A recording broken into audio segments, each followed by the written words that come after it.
Hello. Hello. Hello. Oops.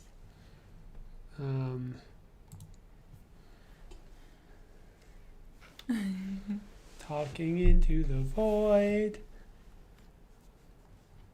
Do you want to put on, we could start with just having the nice background of the sky behind us. Yes.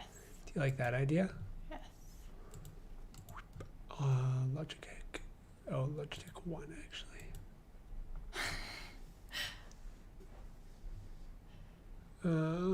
No, that's just more of us. Yeah, that's more of us. This is just more of us.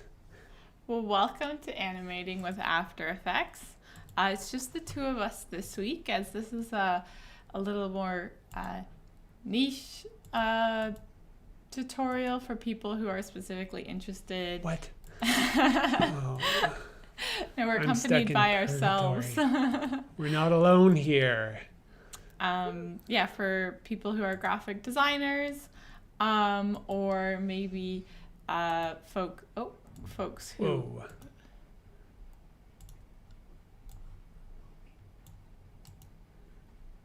Oh, hi, Shelley. Thanks for the referral.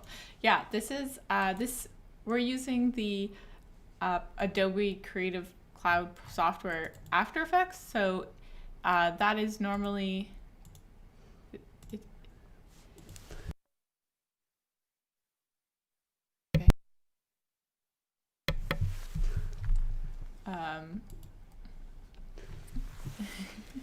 if you are a student or a teacher, the Adobe Cloud software is currently free to use during the COVID-19 pandemic.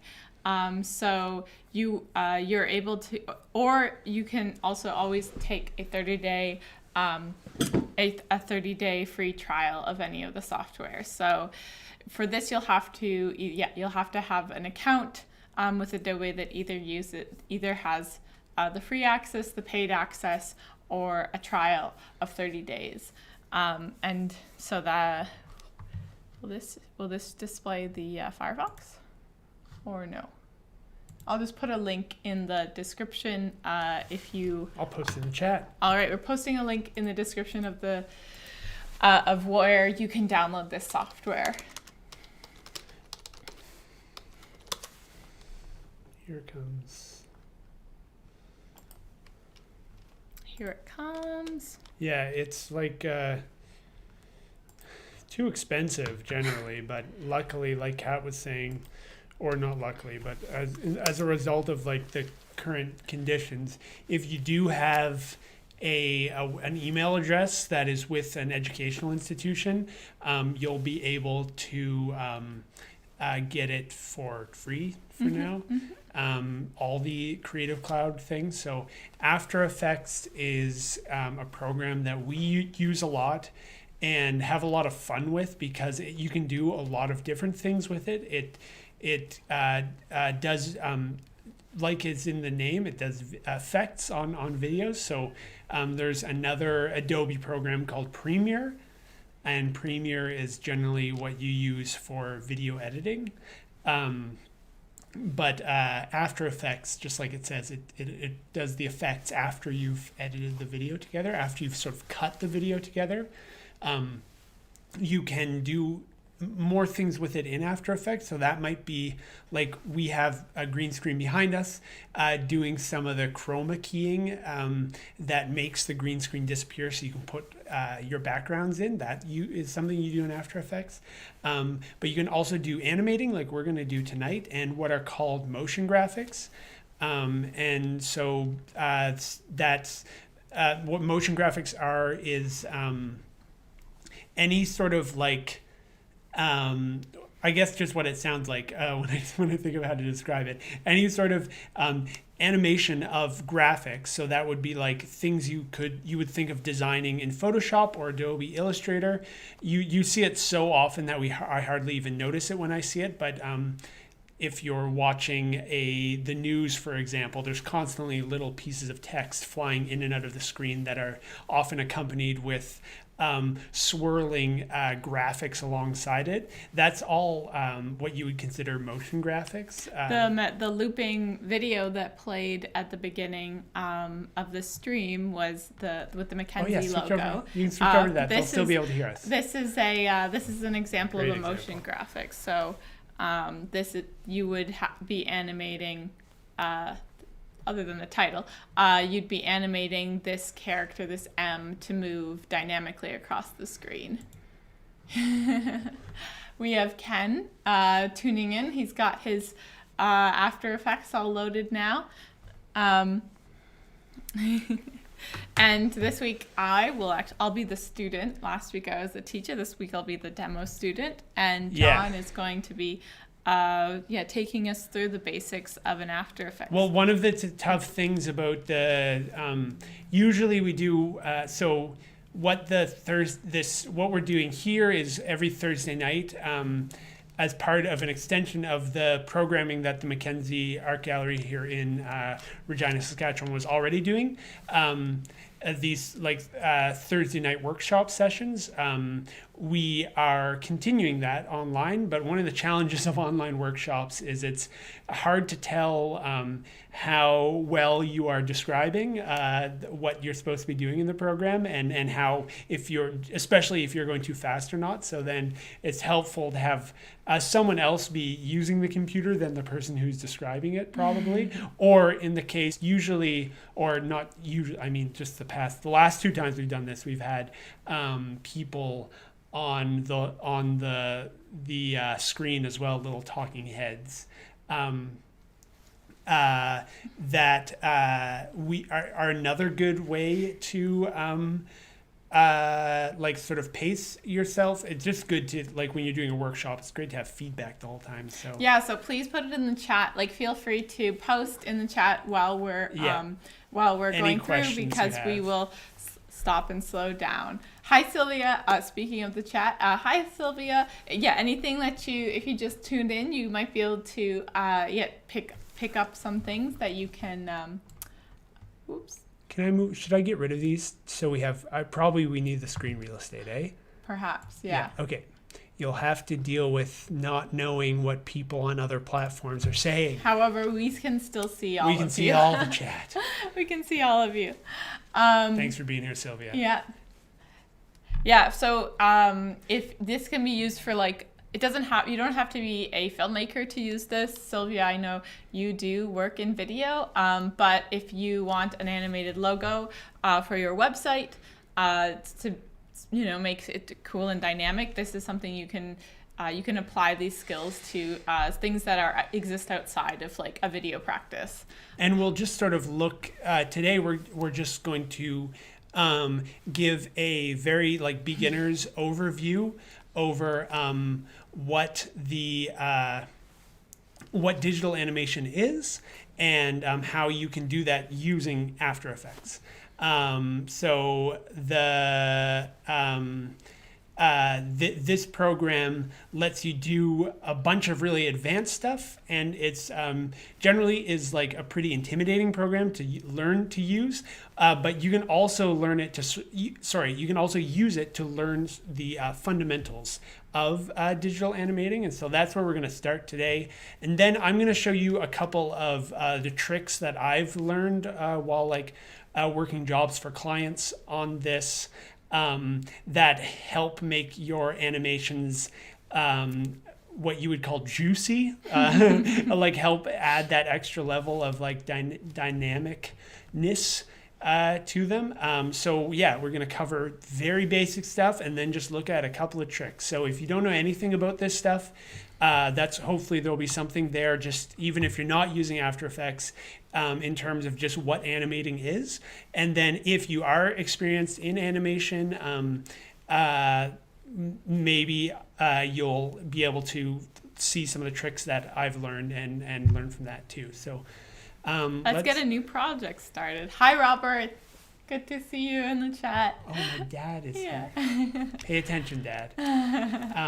So we're gonna start with a new project. I know that. So this window will probably open when you first open the project, and it's the like default what you would call the home screen. When you press new project, it will go to the main Adobe screen. So there's a whole lot of information here. yeah, and it's like every step of the way is like an intimidating amount. My mom's here and your dad's here. Nice.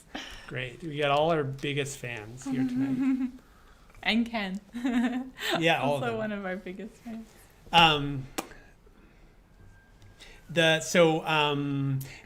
Every step of the way in After Effects, you're going to be sort of hit with too much information.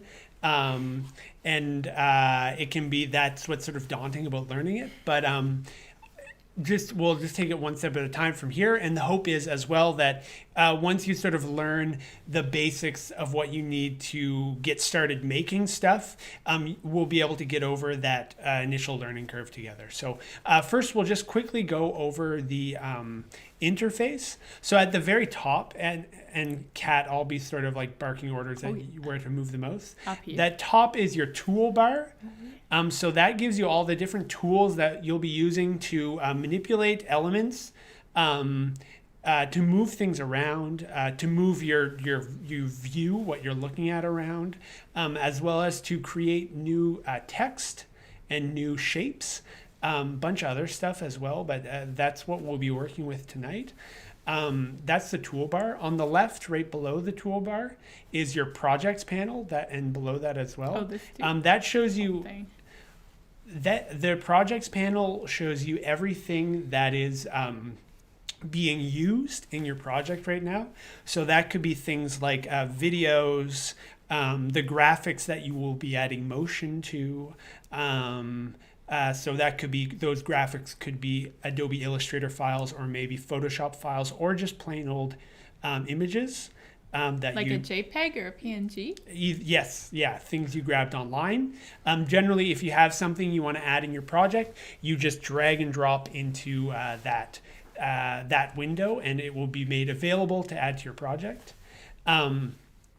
Next to that, where it says New Composition, that is this is where you will be seeing all the action. This is where you'll be seeing what is called your composition. So a composition is sort of the fundamental working space in After Effects.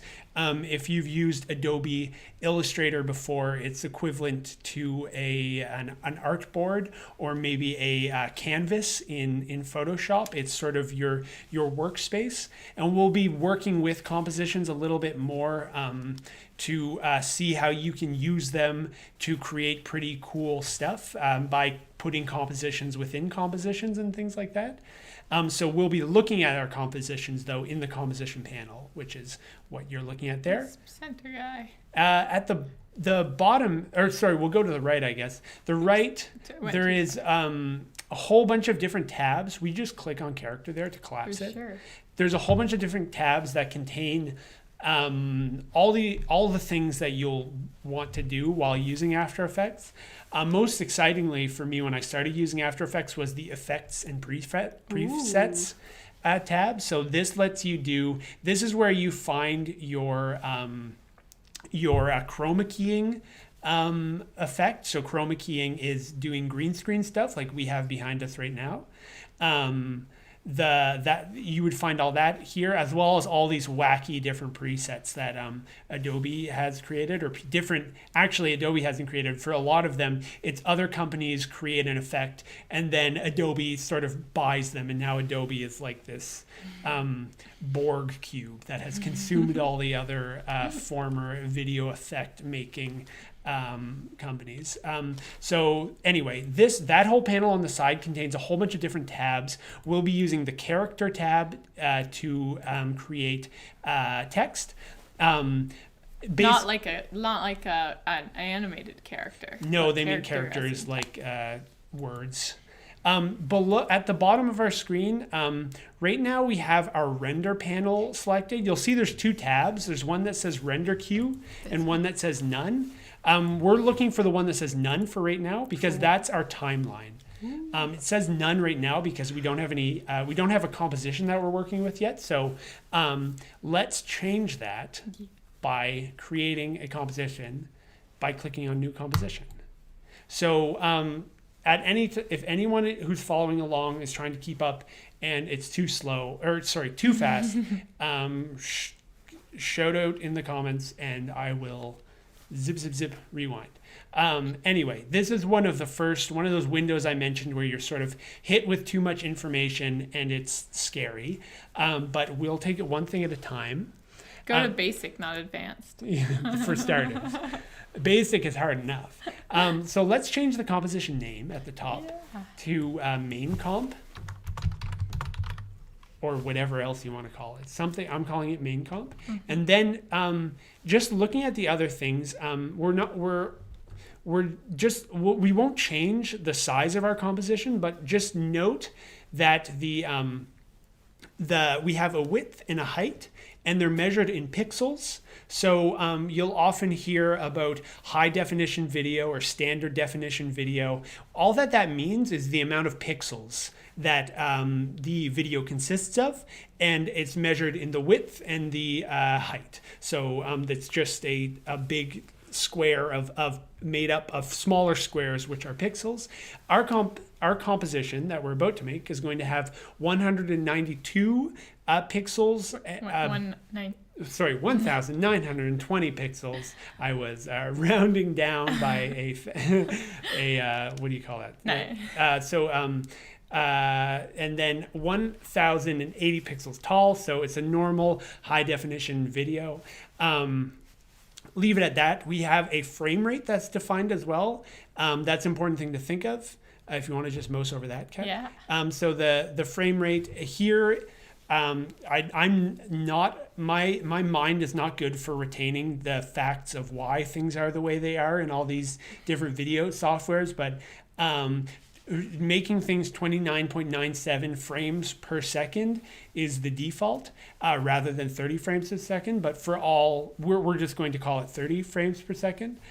So we have a height and we have a frames per second. Now, all that animation is making things happen over a sequence of frames. So our any video is just a sequence of frames, one coming after another, and there is a certain amount of frames that happen every second.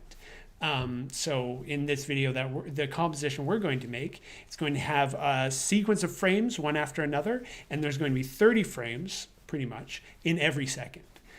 So if we'll see that when we go down to the next level, and the only thing we're going to change is where it says duration.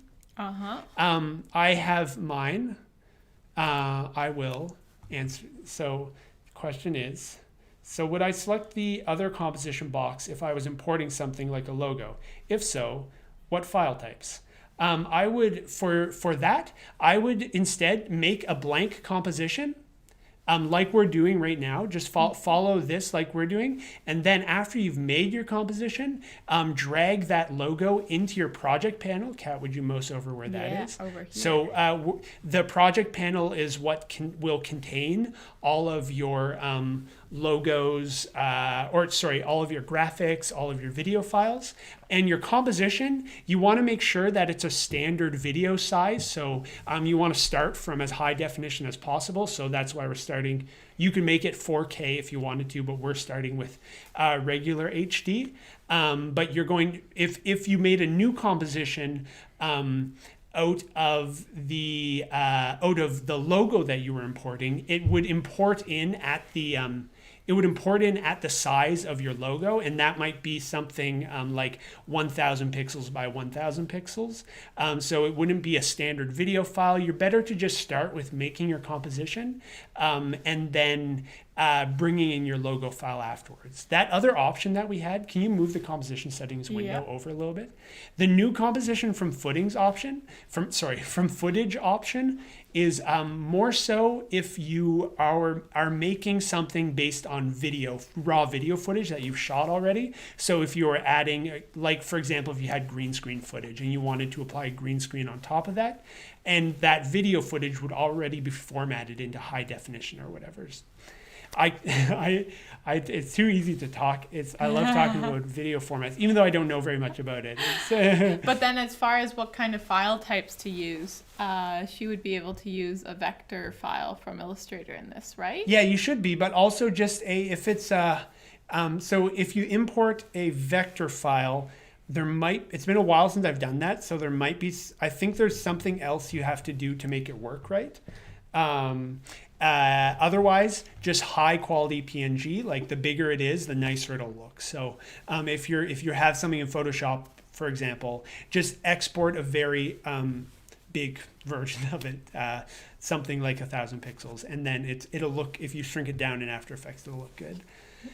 So just get last thing here. What are we doing with our duration? I think by default it'll give you there will be, instead of a 5 there will be a 30. Mm-hmm. Now what the time here means, the last 2 zeros, that represents frames. So like I was saying, we have 30 frames per second in our composition. So each second is composed of 30.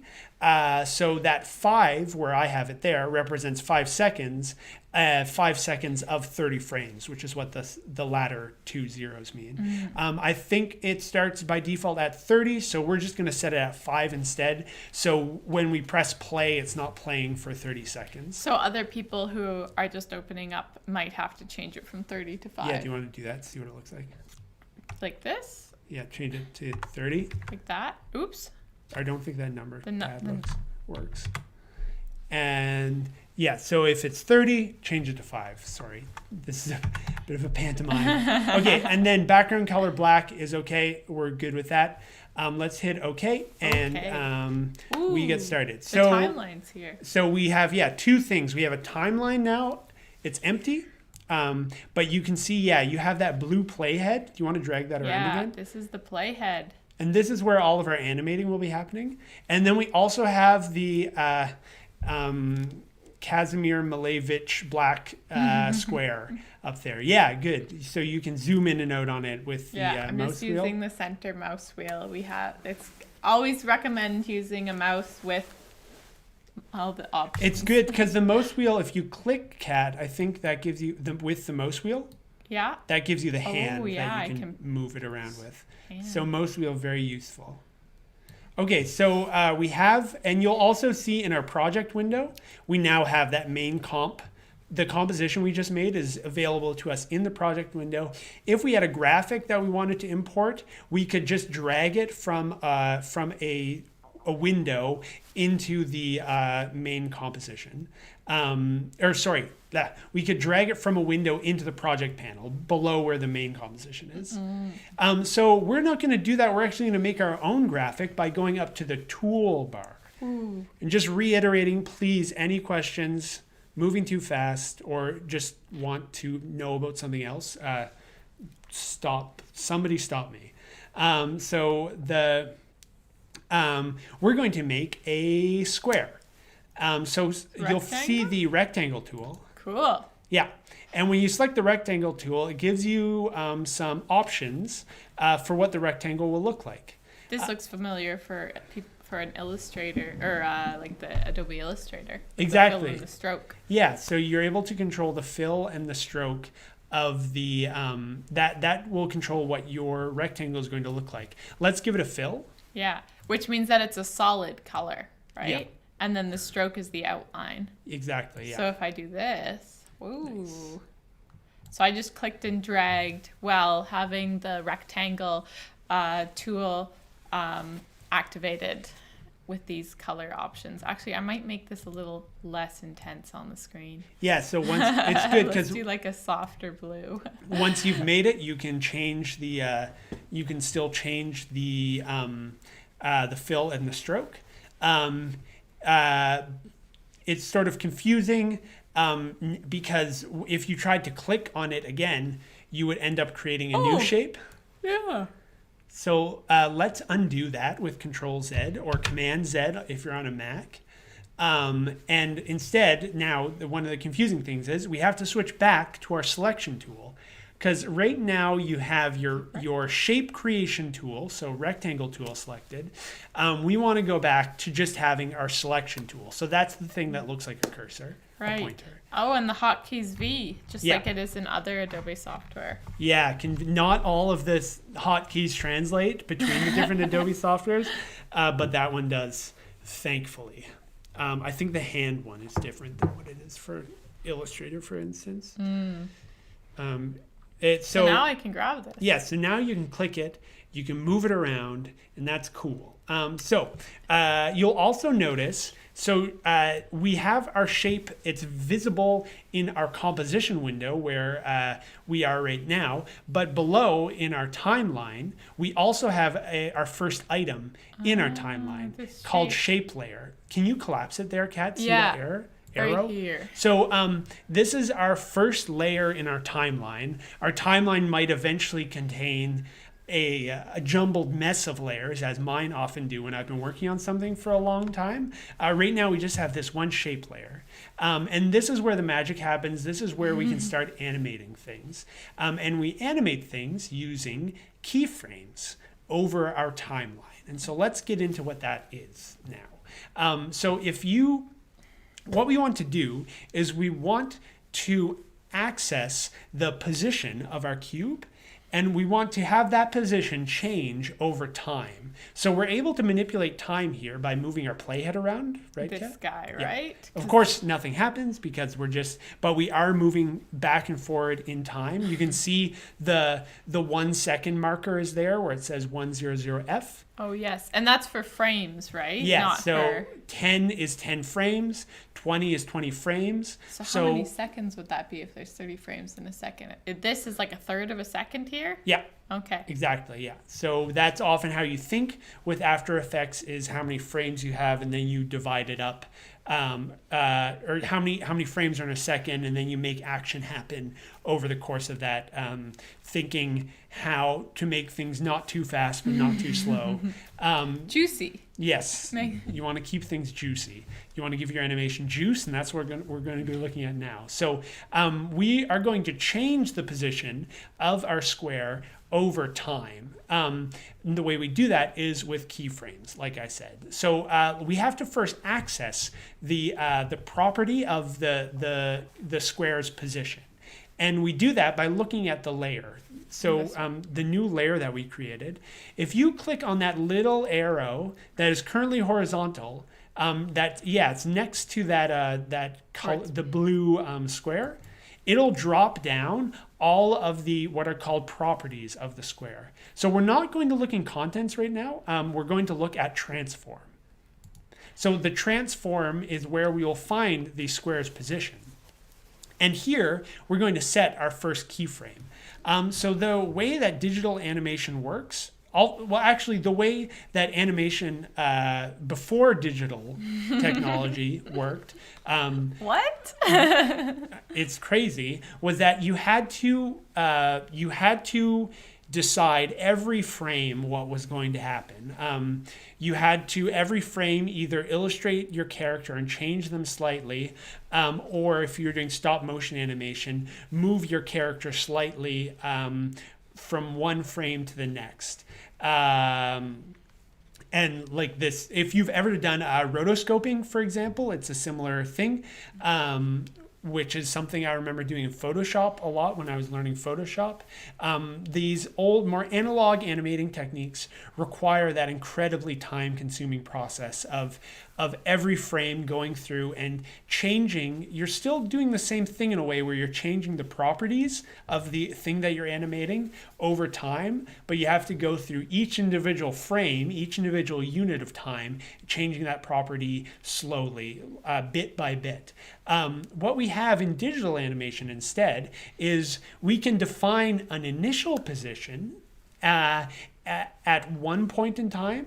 We can move to another point in time and define what we want the resulting or end position to be, and then the computer figures out the rest. So we start with, and we do that with keyframes. What keyframes are is they're frames established at specific points in the timeline where you want the properties to have certain values. So in the case of position, we are going to create one keyframe at the beginning where the where the square will have one position, and we will create another keyframe at the end where the square will have a different position. Not at the end necessarily, but at a different point in time where it will have a different position. So we can set our first keyframe by going over to the property that we want to change, which is called position, and clicking on the stopwatch. Nope, so I was right. Yep, so the stopwatch is what creates our first keyframe. Once you've done that, you'll see that a little blue diamond will have been created in your timeline. It will be there, over here. but also, yes. So the first one that you're looking at basically lets you control. If you clicked on it, it would remove the one in the timeline. Oh, so I have to click that back. Yes. Whoops, that was my bad. So now we've established our initial keyframe. We've established the point where we want the object to start from, the position we want it to start from. So now we have to move to a different point in time. Okay. How about up here? Yeah, great. Is that too far away? No, that's great. Let's do that. And now what we can do, if you just click on the square itself and drag it somewhere else on the screen, over here to the corner. It will automatically now set that as being its second keyframe. Now, it only does that automatically because we've set this stopwatch. The stopwatch meaning I want to keyframe this property. So any changes I make to this property, I want them to be set as keyframes at that point so that it will save its earlier position as a previous keyframe and have it its new position be set through this new keyframe. So now if you drag your playhead around. Oh, you can see it move across the screen. Yeah, lovely. Let's set another keyframe ahead of another one. This one? Yeah, anywhere. 20. Great. And what will I do? Move it again? Yeah, just drag it somewhere else. Ooh. Awesome. And then I can... Will this do the same thing as it does in Premiere, where it allows me to see a larger amount of the timeline? Oh. No, this is the end of the timeline. So different from Premiere, your composition has a set length. That's what we did when we set the duration. Right, it's just to the length of 5. Yeah, so if you wanted, you have to you have to manually change the duration of the timeline by going into composition settings. Let's set our final keyframe now at 5 seconds. And let's make it so the animation loops. And what that means is that we want it to return to its initial state at the end. And another great thing about keyframes is that because they're just little points that can tell us where we want something to be or how we want it to be at that point, you can click on a keyframe. So let's click on the initial one and copy it. So Control C. Or go to Edit and Copy. Edit. Copy. And now if we have our playhead, so that's the thing that we scrub along our timeline. If we have our playhead placed at the end of our timeline, if we then go to Edit Paste. Edit Paste. Oh, it's back to the middle. It'll place it'll replicate the keyframe that we had copied. In our case, the initial keyframe at wherever our playhead is. So now, if we press spacebar on our keyboard, we will have it play between. Oh, it looks kind of like an old Windows screensaver. Oh yeah, or a DVD menu. One where it never hits the corner. Yeah, never quite hits the corner. Making innovative screensavers. Great, so that's our first animation. And so sort of like I was saying, the beauty of digital animation is you get so much for so little. Like all we had to do was establish 4 different positions. All we had to do was drag the timeline to different points and then drag the square to different points at those points. and the computer figures out the rest. It figures out how to interpolate the object from one position to the next in the given time that you created between the two keyframes. So we have our first, this is sort of like the fundamental of animating. That's how it works. I now just want to move into spicing things up a little bit with it. Hi, Ryan. Yeah, I know. Interpolation is my favorite. And you never get to say it except with Adobe After Effects. So this will be a word that I say a number of times tonight, and I apologize. But also not. So the sorry, not sorry. So let us maybe I want to look at our first level of juiciness, our first level of animation juiciness, maybe you could call it. All right. But to do that, I want to just narrow in on the first two keyframes. Okay. So luckily we can constrain the amount of the composition that is being played when we press spacebar. And that is by grabbing, if you see right above the timeline, or right below the play bar, you were almost there. No, up again. Right below the play head, is what I meant to say. Yeah, you get a big bar called the time ruler. Cool name. With two blue handles on either end. This way and this one. Yeah, so here. you want to grab the one at the end. Okay. Squish it down. Then if you hold shift, it'll snap two keyframes. So we want it to snap to the second keyframe. So assumedly we're on the first keyframe, or are we on 0? That's the first. So this would be the second? No, this is the second. Oh. The first keyframe is at the 0 mark. Okay.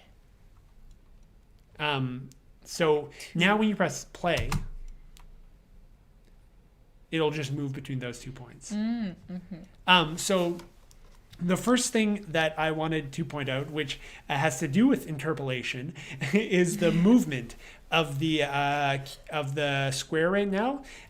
It's what you would call, it has I guess you would call it a linear velocity or a linear movement, where it's not accelerating or decelerating. As it moves, it's moving at a constant rate. And very often you want to avoid that in animation, or at least everybody does. Since for the past 100 years of animation, it's all been about finding ways to make things look bouncy, springy, look like they're accelerating and decelerating, because in our reality, nothing ever moves at a constant linear rate. Everything is always slowing down and speeding up. And After Effects, digital tools, have given us a lot of really easy ways to create those effects. Like how all those older, like Disney cartoons, all the characters would kind of have like a bounce to every one of their animations. Yeah. And those bounces wouldn't have been linear up and down unless it was an animation of a robot. I can't remember Disney's old animations of robots, but yeah, those were also probably pretty bouncy and springy, and not like that. We want to also make ours look a bit bouncier with some non-linear interpolation. Right. So to do that, we have to edit the two keyframes that are here. This one and this one. Yeah, by creating a box selection. Oh, okay, so is just click and drag like that? And select both of them. Okay. Does it matter which direction I had selected them from? No, as long as they're both selected. And then... and we can tell that they're selected because they're blue. Yeah, exactly. And then if you hit F9 on your keyboard... So that might be if you're using a Macintosh on my Mac, or even on the other laptop that I have here, which is a Windows laptop, you have to press function to use the F keys, or sometimes it's opposite. You have to not press function to use the F keys. Anyway, F9, if it's not working, if it just makes your screen go brighter or something, press the FN, the function key in the corner. That is in the bottom corner. Yeah, right. Bottom left-hand corner. Anyway, so F9, I was trying to figure out, I learned this hotkey from the person that I learned how to do animation in After Effects from, but I don't know what menu item it corresponds to. It's just F9 is sort of the magic button So to write make it things down. look juicy. I think F9 everything. if we go into, so now if we press play, just to look at this. Oh, that kind of comes to a little, it like stops a little bit Yeah, before. so it like slides. It doesn't just, it's not just starting at whatever 60 miles per hour, you know, there's like, it's 0 to 60 in however many seconds. It's like in reality, things don't just move, they have to start moving. And so here it looks as if it starts moving and then it looks as if it stops moving. That's sort of like swooping effect. And then if we go on to apply that to the other keyframes. So should I box select the others like that? Yeah, and let's extend our play range as well. Oh, right. So that's this again back up here, this guy. Yeah, clicking on the blue handles. Stretching Maybe it we out. should just show the differences of like what that looks yeah, like that's a good compared idea. to. Yeah, you can tell. Hopefully on the stream you can tell as well that there's enough of a frame rate, but there's like it sort of speeds up and slows down as it approaches this little corner right here. You can tell at the very end, the last keyframe, it stops abruptly. Oh yeah, you're right. Yeah. So instead of slowing down, it goes from having movement to not having movement. Whereas now with these selected, if you use the magic button of F9. So let me select these guys too. Do I have to select all of them or just these two? Now? Let's try with just these two. Okay. Those two. And let's hit F9. Now let's see.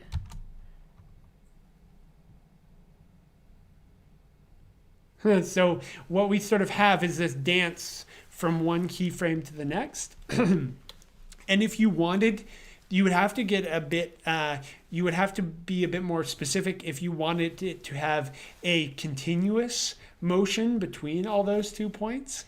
But let's go with this for now. Because it kind of looks like it's sort of thinking and moving and thinking and moving. Yeah. But just for... so let's look at what that sort of process of choosing different interpolations is. Let's try duplicating this layer. Okay, So, how would I do that? Let's pause it.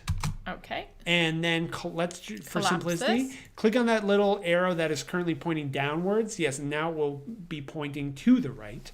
And with the shape layer 1 that we just made selected. So when I select it, it'll be lit up like that. Yeah, right? and you sort of have to click on the name itself to select it. Okay. We want to duplicate it, so that is on a Windows keyboard Control D. On a Macintosh, it's Command D. There we go. And then we'll have two exactly the same layers. They have the same keyframes. If you press play, they do the same movement. They're on top of each other, so you can't tell the difference, hey? Yeah. So let's try going back to going to another form of interpolation with one of them. So we're going to click that arrow to drop it down again. Our keyframes were under the transform heading. So click on the arrow next to transform too. Then if you select, let's select all of these keyframes. Okay. On this, in this layer. So in our new duplicated layer. And right click on, confusingly, you have to right click on a keyframe itself. On this little guy. Yeah, so you have to make sure to right click on the little keyframe, whether it's an hourglass or the diamond shape. And then let's click on keyframe interpolation. Oh. And here under, so we have a couple of options. Let's try changing temporal interpolation from Bezier. So Bezier means it has acceleration and deceleration. It means because the velocity is happening over a curve, which is called a Bezier curve. So that curve looks like an initial acceleration and then a deceleration. So that's why it's called Bezier. We're going to switch to linear, back to linear instead. To linear. And let's hit OK. Well, it changed all of them. Yeah, and then so if you press play, we'll see a bit of the difference between them. Oh, yeah. It's sort of this nice back and forth. it's an even better screenshot or screensaver now, Totally. honestly. This was more than I'm sure my Windows 95 computer could handle when I was a child. They couldn't do this sort of like tweening animations yet programmatically. We have those fun animations already happening. But what's even we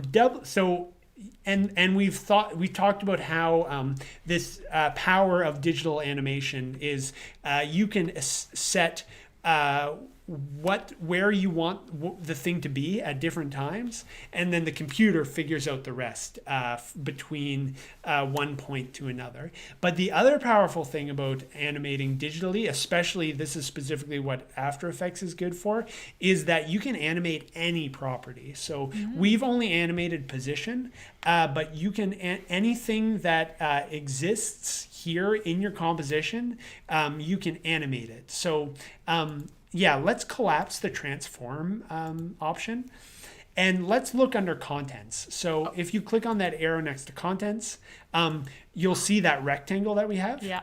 So click on that arrow next down. to rectangle. Cool. And this gives you the information. These are all the different properties that make up the rectangles we have in our composition. One of the rectangles in our composition.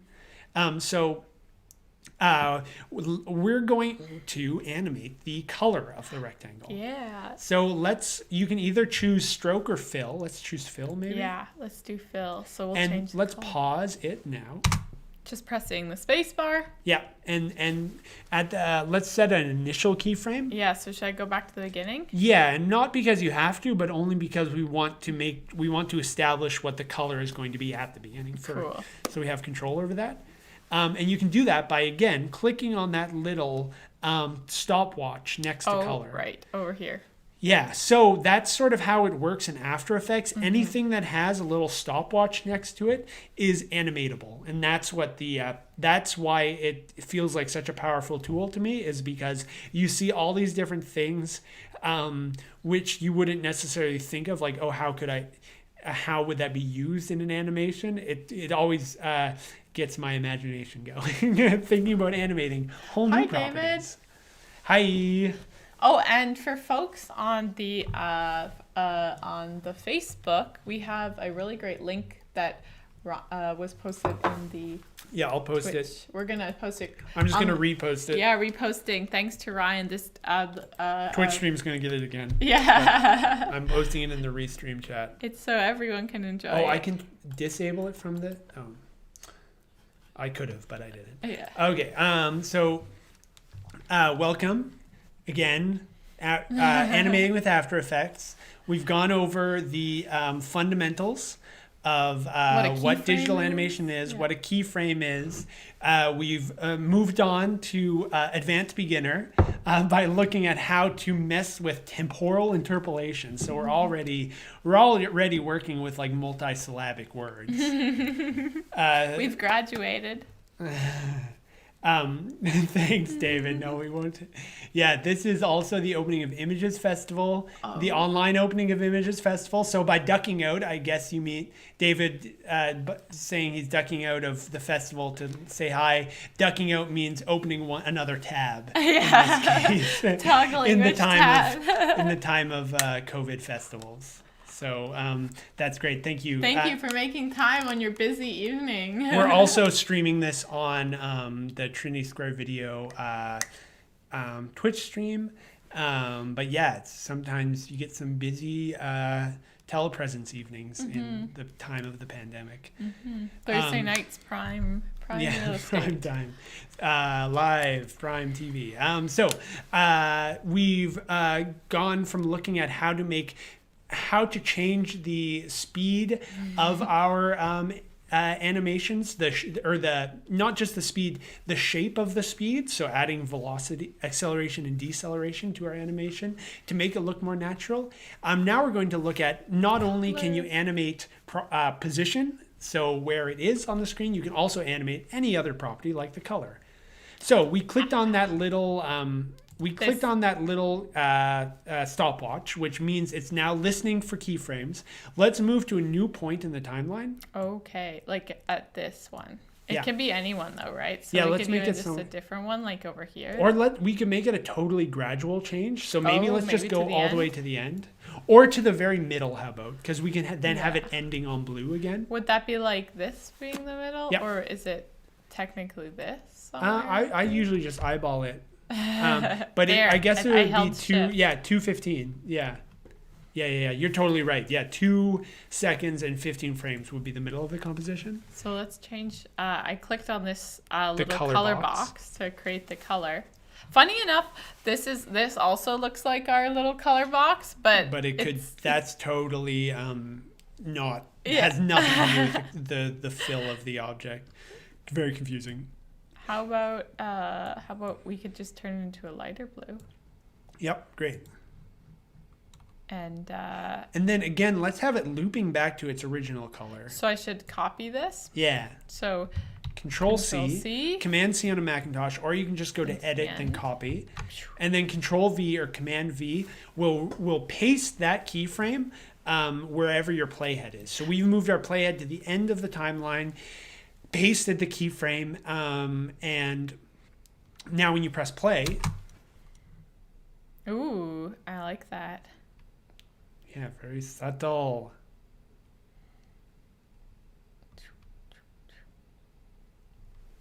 Great. So we have a nice little dance happening here, but we can sort of immediately start to increase the complexity in a good way of in terms of it looking dynamic by messing more with compositions and composing things. Okay. So let's hit stop by hitting spacebar, and so back in your timeline where you have all those different you have all the properties exposed. These ones here. Yeah, let's collapse all that. So just click on Okay. the downward facing arrows so that they're horizontal again. Yes, and now we just are looking at our layers.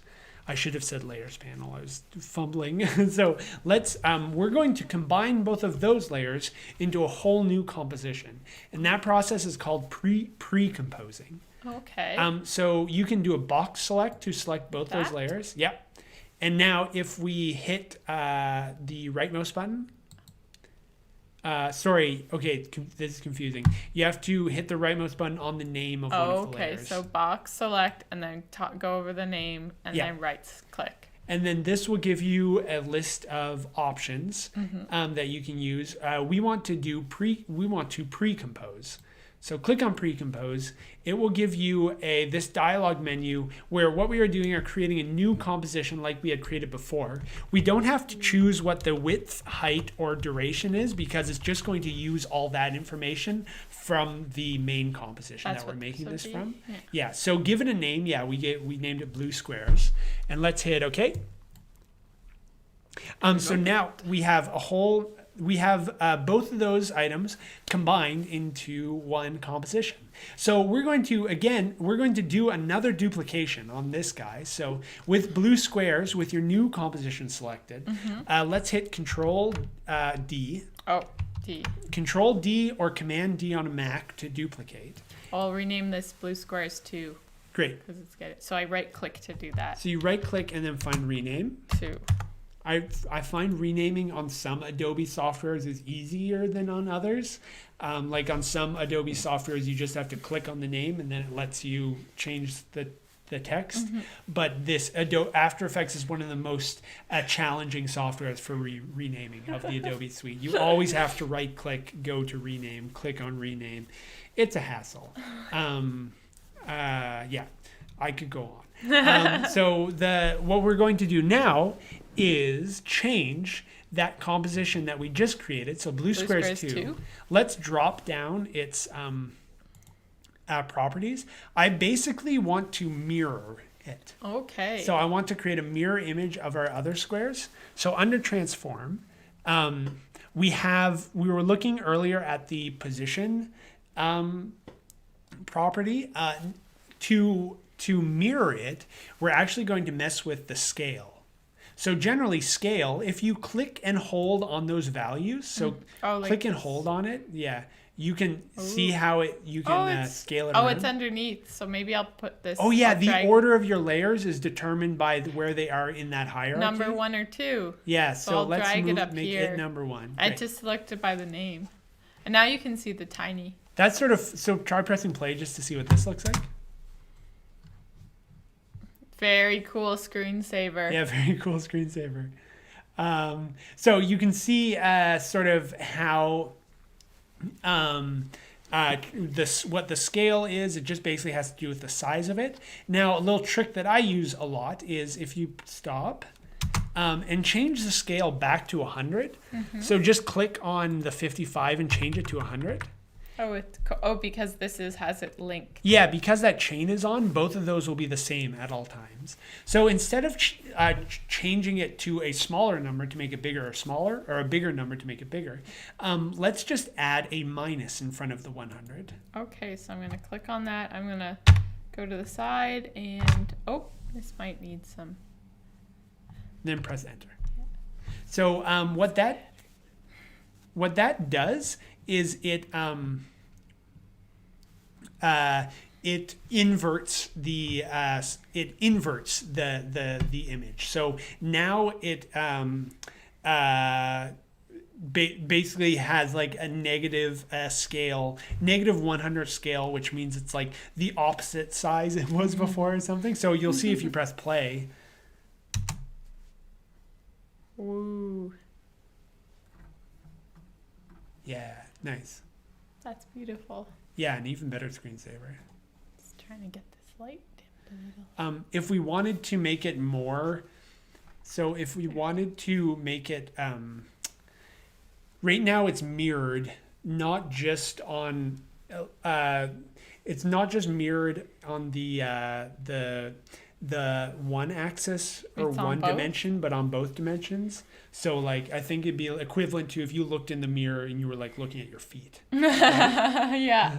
So we just want it to be mirrored on one dimension. Okay. So to do that, we have to click on that chain. Unclick it. Yeah. So because what that chain does is it locks the scale of the height to the scale of the width and vice versa, where each one is this.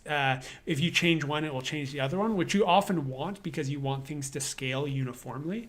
But right now we're going to remove the minus from the second 100, I think. Let's see what. Yeah, nice. Nice.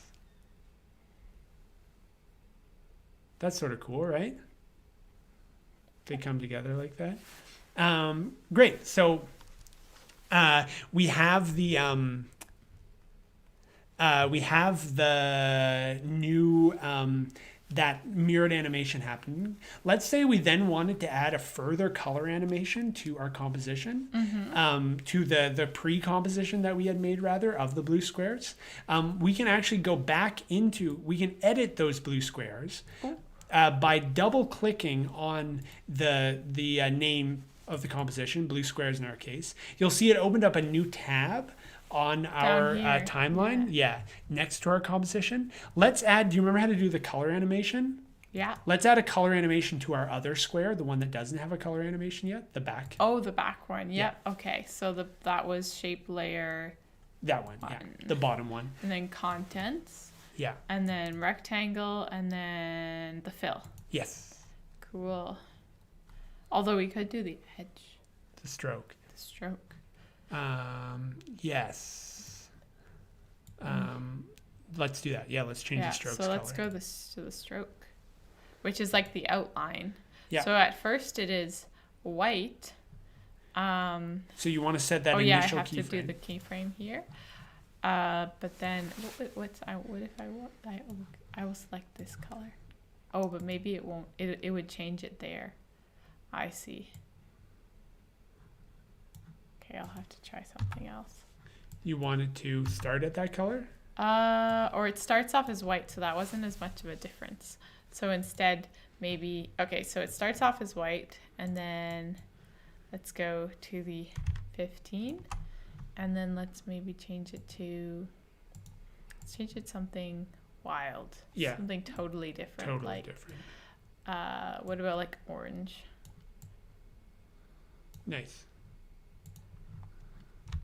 Oh, and then I have to copy and paste to turn it back to white. Copy and paste. Now let's see what that looks like. Great. Very cool. Very subtle still. Yeah. Sherbert. So Sherbert. Solomon.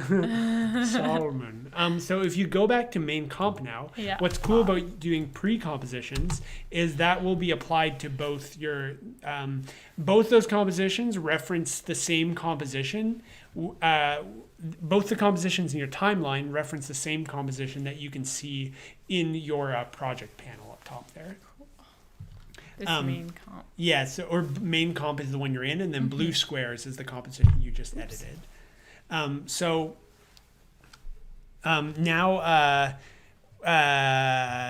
we've gone into messing with pre-compositions a bit more. We've looked at changing the speed, the interpolation speed. We're going to move on to sort of the advanced level and just look at a trick that I love to use a lot with text animation. So we're going to do that by adding in a whole new layer here, a text layer. Ooh, cool. In this composition? Yeah, so let's hit stop here. Oh, okay. And then go up to our toolbar. And generally when you're creating a new layer, you're doing it from your toolbar, and then your toolbar will create the layer automatically when you apply that tool. So let's select the text tool. There was just this little T over here? Yeah, and so the text tool will let us draw out a text box and then fill that text box in with text. All right, I'll just do it in the middle here. Yeah. And so here we have a text box. If we start typing right away, things should appear. If things don't appear, take a look on the very right-hand side under the character tab. So the character tab is where you'll find all the options. And the reasons why your text might not be appearing there's a couple. Maybe your text might be the same color as your background, in which case you want to click on that white button, or the white square. Yes, like that. Oh. And then press OK. Oh, this is sorry. because I have to select This is it. confusing. Yeah, you have to select it. So if I wanted to make it invisible, then I would I would Yes. select. That's sort of cool though. Interesting. Or it could be too big and then it wouldn't fit inside. Yeah, the try little making it box. too big. Let's make it like 500. Then it would just it's not even there. Yes, it's too big to fit in the box. So. Oops, that's super too big. So once click on just click on the text again. If you press Control Enter, that will stop from editing it. And once you're out of the edit mode, you can just change the text without having to select all of it. Right. It's confusing. Like there now, it's really small. Yeah. You can't tell though. Yeah, let's change the back to white. You can also give the text, or you could actually, let's make the text fill be the same color as the squares. Fill, okay. So we'll go back here. Oops. This. And give it a this stroke. By clicking on that, click to activate, and we can make that white. Yeah, nice. Whoa, that looks wild. Great. So we have our text there. If you let's take a look over into our timeline layers panel again. Where we have our new Hello World layer. Let's drop down the arrow that reveals its properties. And then under the text options, if you click on text, you get some, go into more options. I just want to remind myself what's there. Yeah, you get a couple of options, but you can't actually do very much with text in terms of what you could do with, say, if you had a vector graphic, right.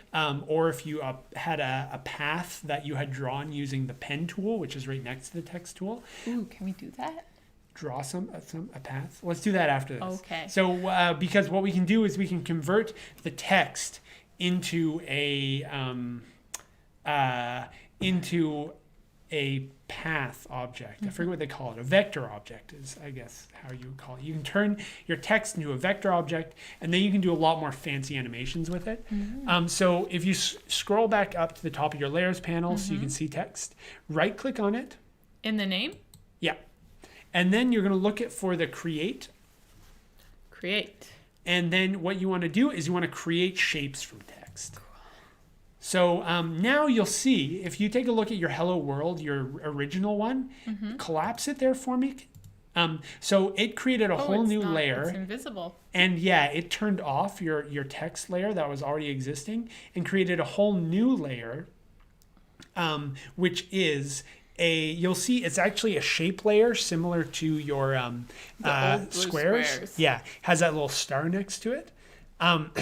So what we're going to do is select it, drop down its, let's see its contents.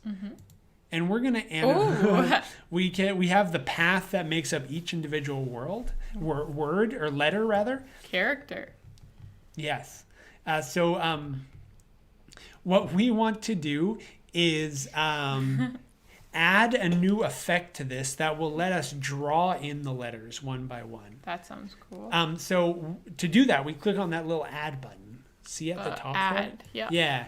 And this is something I use a bunch. It's called trim paths. Trim path. It's the only thing I use from that list, and I use a lot. So trim paths is what we're looking for. If you drop down trim paths, again, this is the advanced part. So if you have specific questions about how to do this. Yeah. Wow. Yes. We're getting into the weeds. Yes. If you look in trim paths, you get a one property called start and one called end. Try clicking and dragging the end around. Ooh. Yeah. Oh, that looks wild. I know. I just find it always looks nice. So this is something that we can easily animate. So we're going to animate the end. We're going to start the end off at 0. I'm making this bigger. Oh, these aren't text anymore. Oh, okay, never mind. Like yeah, once you're right. we've transformed it from text, which is a disadvantage of doing that. Yeah. Is once you've transformed it, but you can't edit the text anymore. We can by going under. If you scroll up, under. If you click on contents. Oh, and then, so with content selected, if you then click on the shape tool at the top of your screen, yes. Sort of confusingly, oh, because now these you are can, all shapes. yes, now. so now I could make this. So the shape tool is or all the tools let you edit. The way you can edit a thing is determined by what tool you have selected, sort of. Yes. Yeah, so with the shape tool selected, we're able to edit this shape. So if also, yeah, that's good, right? Now, I just wanted to make it bigger so I could see it easier. So let's go back to that trim paths. Right, yeah. So we want to set an initial keyframe for the end of the trim paths. Okay, so, so I'm going to click here? Let's do from start and then change. If you click where it's the 0 next to start and drag that to 100. Okay. We want to start with nothing and then we want it to draw in and then we're going to draw it back to nothing. Oh, cool. And so we can do it sort of in 2 steps. So we also want to set an initial keyframe for end. So here. Yeah. And then let's go to the middle. Great. There. And let's bring start back to 0. Hello world. And let's set another keyframe for the end right now. And how? By just clicking you this? can set a new keyframe by just clicking the keyframe button. That guy. Exactly. And then go to the. Can I copy paste these at the end, just like before? Let's make them different at the end. At the end, we're going to bring We're going to bring the end, which is currently at 100, down to 0. Okay, 0. And then we'll want to start one too, like that. Yeah, the start stays at 0. It doesn't change from that, so we don't need one. But if you were going to have it go from something else to 0, so let's try pressing play. So the trim paths it actually doesn't. The trim paths doesn't apply to text even. It's only for paths. So a path could be a vector image, or in the case of what we've made so far, a shape like our cube. It is a vector image. So if you're familiar with the difference between a pixel image is composed of pixels, and that's what like a photo that you create in Photoshop or even a PNG or JPEG is going to be a pixel-based image, whereas something that you make in Illustrator or an SVG file is a vector graphic. And vector graphics are things that you could apply the trim paths to.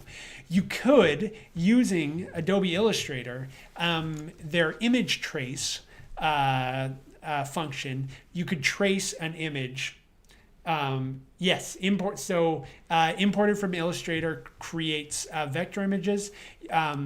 You could import an image into Illustrator and trace that image, and Illustrator will give you a whole bunch of paths that make up that image. And this is an answer to the question of wondering whether you would be able to apply the same effect to an image like a JPEG or a PNG. Yes, yeah.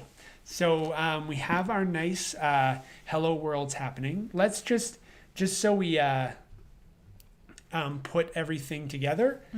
Why don't we use the special interpolation on all those keyframes? Wow. Okay. Yeah. So like select them and then press F9. F9, the magic button.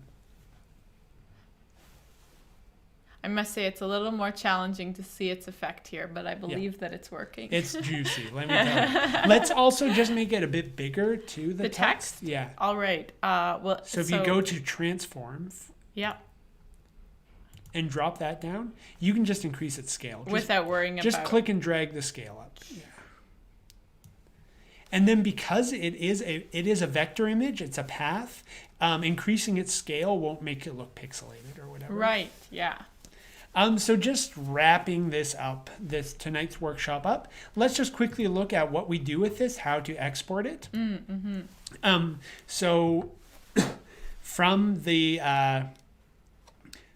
from our composition window here, let's go up to File. Should I pause for a second? Yeah, totally. File.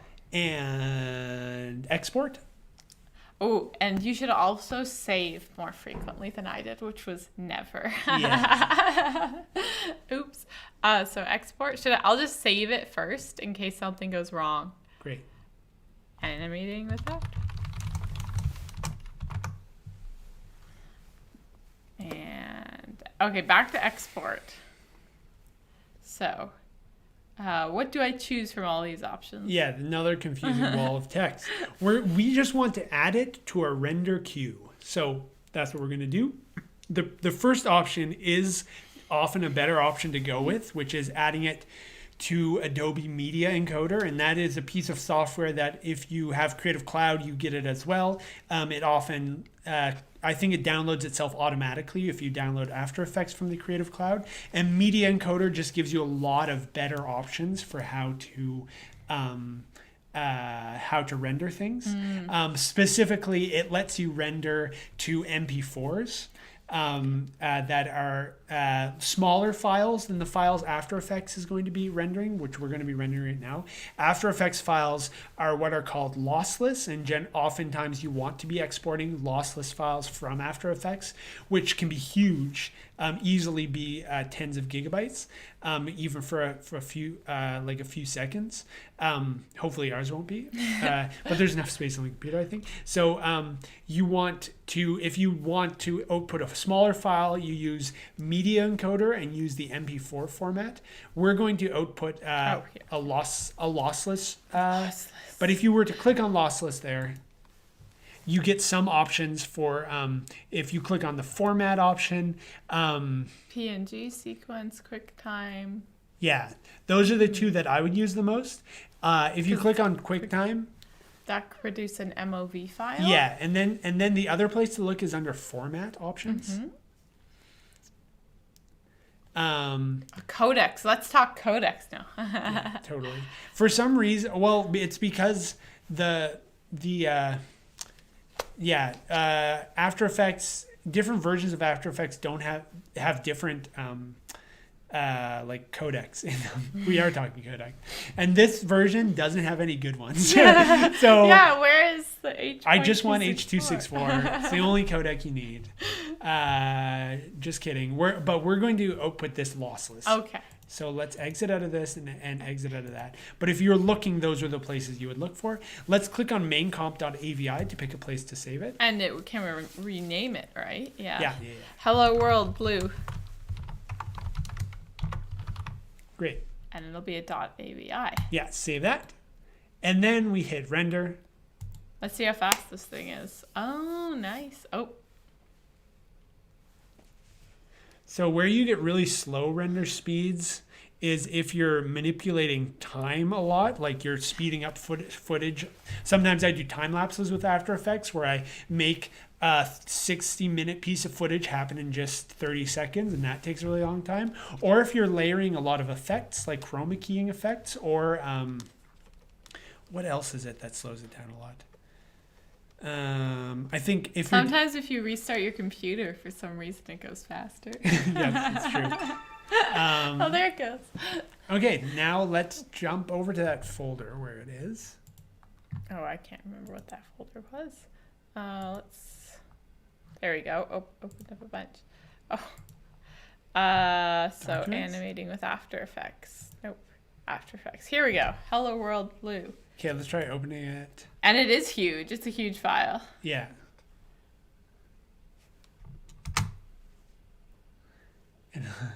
It takes, then it chugs on the computer because it's so big.